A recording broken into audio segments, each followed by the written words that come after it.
Vlogs. और अभी हम लोग जा रहे हैं शूटिंग पे। हमारे साथ हैं कुंदन, पीछे विराज, आदित्य। हम लोग जा रहे हैं किसारी सर के शूट पे किसी काम से। काफी लेट भी हो गया, 5 बजे जाना तो 6 बजे ही निकले घर से। चलो चलते हैं भाई।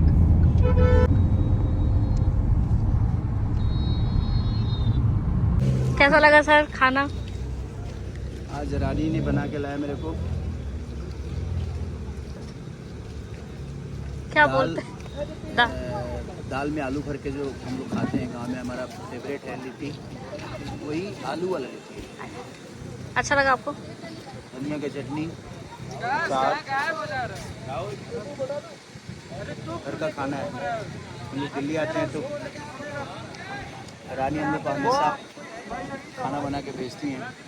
और सपरा किंग दो ही घर ऐसा है जो हम लोग को घर का खाना खिलाता है। तो थैंक यू रानी। सर का बॉडी तो देखो भाई, मैं खाना कम बॉडी चाहता था। सर एक शायरी सुना रहे हैं।